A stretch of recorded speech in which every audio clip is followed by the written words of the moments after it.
Assalamualaikum teman-teman semuanya. Apa kabarnya hari ini? Alhamdulillah teman-teman, mudah-mudahan dalam kondisi yang baik ya teman-teman ya. Tetap jaga kesehatan nih sayang ya. Iya, jangan lupa memakai masker jika keluar rumah. Mencuci tangan yang sering ya kan. Kalau habis dari luar langsung cuci tangannya menggunakan sabun dan air mengalir. Tak terasa ya teman-teman ya. Sudah berapa bulan nih COVID-19 ada di Indonesia? Coba kita hitung ya. Terakhir kita sekolah itu bulan Maret ya teman-teman ya. Kita mulai dari bulan Maret. Maret, April, Mei, Juni, Juli, Agustus, September. Ya Allah, sudah 7 bulan ya teman-teman ya. Lama juga ya. Nah, supaya COVID-nya segera pergi, kita meminta kepada siapa? Kepada Allah ya kan.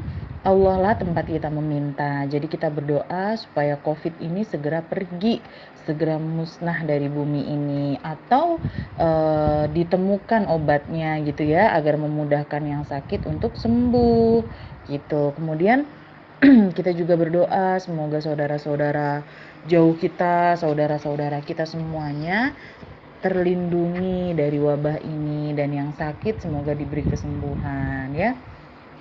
Nah teman-teman, mudah-mudahan ketika nanti sudah masuk lagi ya kan, kita bisa belajar dengan baik, lebih baik lagi ya teman-teman ya. Nah sekarang kita akan melihat nih teman-teman. Di sini teman-teman pasti sudah penasaran kan? Ada apa saja sih di sini, kok ada kayak gitu ya gitu. Coba kita lihat. Ini adalah permainan tradisional engklek atau taplak. Siapa yang tahu permainan ini? Pasti Janet udah tahu kan? Iya, Janet sering main ya di rumah ya? Iya, nah teman-teman sebelum kita mulai pembelajaran kita hari ini, mari sama-sama kita membaca basmalah. Bismillahirrahmanirrahim. Dilanjutkan dengan doa ya, doa menuntut ilmu.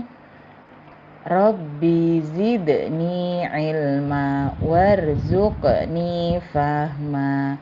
Ya Allah, tambahkanlah bagiku ilmu dan berikanlah aku kefahaman.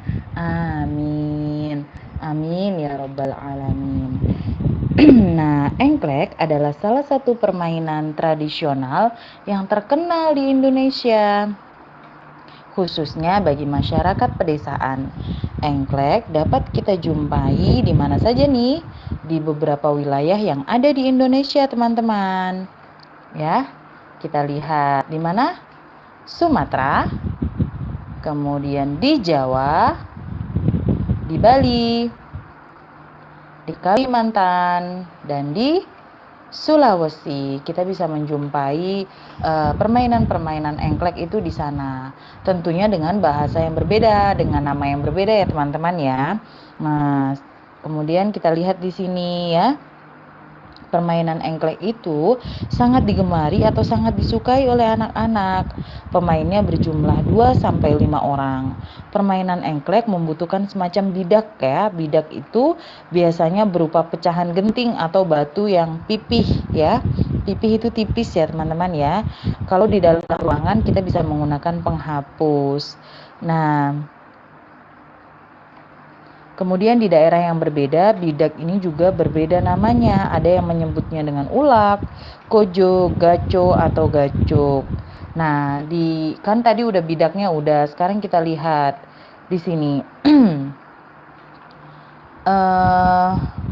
Di sini teman-teman bisa lihat bahwa ada model-model ya, model-model bentuk dari permainan engklek ini ya. Ada yang seperti ini namanya adalah taplak meja atau pesawat, bentuk pesawat. Ada yang seperti itu namanya taplak gunung ya teman-teman ya. Nah tadi bidak tadi di beberapa daerah juga namanya nggak semuanya bidak teman-teman. Ada ulak, ada kaju, gaco atau gacuk ya. Kemudian nih teman-teman, bagaimana cara kita memainkannya? Memainkan taplak meja engklek atau taplak ini. Caranya adalah Langkah pertama, para pemain melakukan home pimpa untuk menentukan giliran bermain. Jika ada lebih dari 2 pemain, jika hanya 2, para pemain melakukan switch. Jadi kalau umpama yang pemain itu lebih dari 2, maka mereka akan melakukan home pimpa seperti ini. Home pimpa, home gambreng gitu ya. Tapi kalau yang bermain itu cuma berdua, contohnya Wisnu sama Hilal aja berdua doang, berarti nggak usah home pimpa, cukup dengan switch aja. Kemudian switch seperti itu ya, boleh gunting batu kertas atau switch yang jari. Langkah kedua, pemain melemparkan gaco atau bidaknya ke dalam petak pertama. Gaconya harus tepat masuk ke kotak tersebut, tidak boleh menyentuh atau berada di luar garis.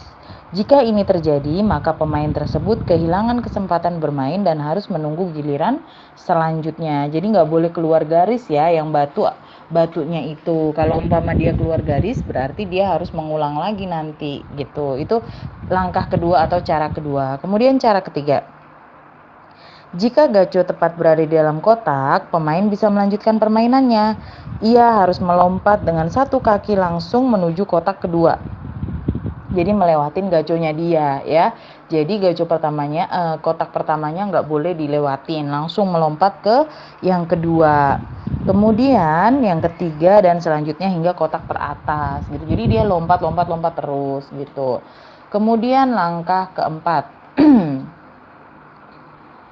Langkah keempat, setelah itu pemain kembali masih dengan melompat satu kaki. Jadi nggak boleh melompat dua kaki ya teman-teman ya, melompatnya satu kaki. Dan saat tiba di kotak kedua, ia harus mengambil gaconya yang ada di kotak pertama. Jadi dia akan ngambil gaconya di kotak pertama sebelum menyelesaikan permainannya. Jadi dia akan lompat tuh, blek gitu kan. Pas waktu mau lompat balik, dia harus mengambil gaconya terlebih dahulu baru menyelesaikan lompatannya sampai habis gitu. Setelah itu baru tiba giliran pemain yang lain untuk bermain gitu terus permainannya. Nah, langkah kelima, saat melompat, pemain tidak boleh menyentuh garis kotak dan harus melompat dengan satu kaki, kecuali jika ada dua kotak yang bersisian. Kalau ada dua kotak yang bersisian nih, misalnya seperti ini, jadi dia boleh dua kakinya, ya, gitu. Jika pemain menyentuh garis, ia akan kehilangan gilirannya. Jadi kalau menyentuh garis nih, Wisnu atau Hilal menyentuh garis, berarti dia harus ngulang lagi nanti gilirannya gitu. Itu cara bermain petak engklek atau taplak. Insya Allah nanti kalau kita sudah masuk kita mainkan ya teman-teman ya. Nah sekarang teman-teman bisa lihat bukunya di halaman 111 ya. Di halaman 111 itu teman-teman ada pertanyaan. Apa yang belum kamu pahami dalam permainan engklek atau taplak? Kalau sudah Ustazah. Kalau umpama ada yang belum dipahami, contohnya saya langkah kelima belum ngerti Ustazah atau langkah keempat belum ngerti. Semuanya ditulis aja di buku ya. Kemudian tanyakan kepada teman sebangkumu. Teman sebangkumu itu teman-teman nggak boleh ini ya. Teman sebangkumu tuh nggak ada kan, kita nggak lagi di sekolah kan, kita lagi di rumah ya. Oke teman-teman, paham ya? Iya, bisa dipahami? Iya, diisi ya teman-teman ya. Terima kasih. Wassalamualaikum warahmatullahi wabarakatuh.